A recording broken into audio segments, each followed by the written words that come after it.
ఇక్కడే ఎందుకుంది కూటమి ప్రభుత్వం ఉంది. ఆ కూటమికి హెడ్ చేస్తున్నది, నాయకత్వం వహిస్తున్నది చంద్రబాబు నాయుడు గారు, అనుభవజ్ఞుడైన చంద్రబాబు నాయుడు గారి చోట ఎందుకు జరుగుతుంది? దానికి మాత్రం ఆన్సర్ ఇవ్వట్లా. ఎందుకు ఈ పరిస్థితి ఉంది రాష్ట్రంలో అనడానికి ఆన్సర్ ఇవ్వట్లా. వాళ్ళ మీడియా ద్వారా కొంచెం ప్రయత్నం చేశారు, లేదా ఆ శాఖ మంత్రి మన ఎప్పుడో చెప్తూ ప్యానిక్ బయింగ్ లాగా కొంటున్నారు, తీసుకుంటున్నారు. మరి మిగిలిన చోట్ల ఎందుకు లేదు? మీరు ఏది చెప్పినా కొన్ని ఇండస్ట్రియల్ బయింగ్ ఏదైనా ఉంది ఎక్కువ, బల్క్ బయింగ్ ఎక్కువ ఉంది, అగ్రికల్చర్ బయింగ్ ఎక్కువ ఉంది. సరే ఏ సాకన్నా చెప్పండి, ఏ కారణమో చెప్పండి, ఇవన్నీ పక్క స్టేట్లో లేవా?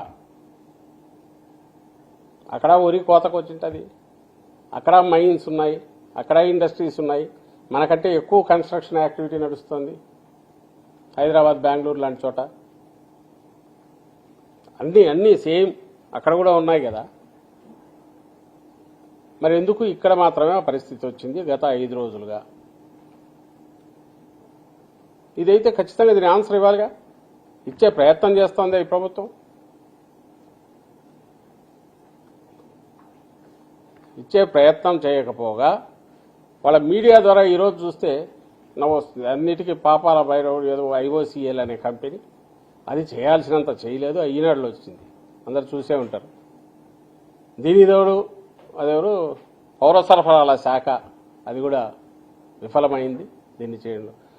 పౌర సరఫరాల శాఖ ఏది దేని కింద వస్తుంది? అది ప్రభుత్వం పార్ట్ కాదా, గవర్నమెంట్ కాదా? అది చంద్రబాబు నాయుడు గారి కింద ఉందా లేక ట్రంప్ కింద ఉంటుందా? ఇక్కడే కదా ఉండేది.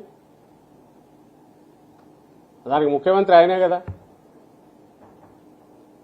ముఖ్యమంత్రి ఆ ప్రభుత్వంలో పార్టే కదా అది. అసలు ఐఓసీఎల్ ఇదైతే మరి ఐఓసీఎల్ కర్ణాటకలో ఎందుకు ఆ పని చేయలే? ఓన్లీ ఏపీకి ఎందుకు కట్ చేసింది?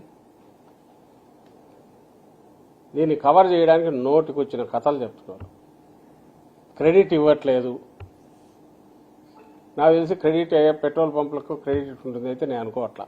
లివర్లో ఇది పూర్తి ఇదయ్యాక క్రెడిట్ సిస్టమ్ పెట్రోల్ పంపులకు ఎందుకు ఇస్తారు? ఒకవేళ ఉంటే గిట్టే మిగిలిన స్టేట్స్లో కూడా అదే పరిస్థితి ఉంటుంది కదా. సో ఆఖరకు గతవాత తేలేదంటే ఇక్కడ ఒకటి ప్రభుత్వం అనేది లేదు.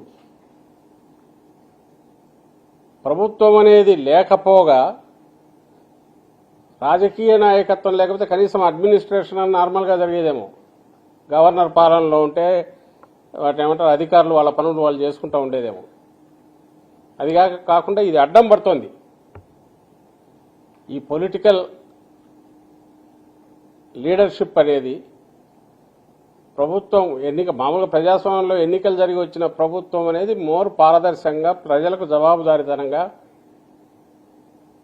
అడ్మినిస్ట్రేషన్ను ప్రాపర్గా నడపడానికి అది దిక్సూచిలాగా ఉంటుంది అనేది అనుకుంటారు. ఇది రివర్సు.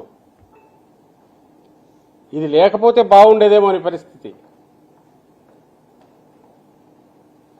చంద్రబాబు నాయుడు లాంటి నాయకత్వంలో ఉండే ప్రభుత్వం లేకపోతే ఇంతకంటే బాగుండేదేమో అనే పరిస్థితి పూర్తిగా ప్రస్ఫుటంగా కొట్టొచ్చినట్టు, అందరి మొహాల మీద చర్చినట్టు, రాష్ట్రంలోని 5 కోట్ల మంది మొహాల మీద చర్చినట్టు ఈరోజు కనిపిస్తుంది. ఆఖరకు ఇది అసమర్థతో చేతగాంతనం అని నేను అనుకోవట్లా. ఇది పూర్తి కాన్షియస్గా ఒక సంక్షోభాన్ని ఏదైతే క్రియేట్ అవుతున్న సూచనలు కనపడే, క్రియేట్ కావడానికి కూడా వీళ్ళే కారణం అనేది తెలుస్తుంది చూస్తుంటే.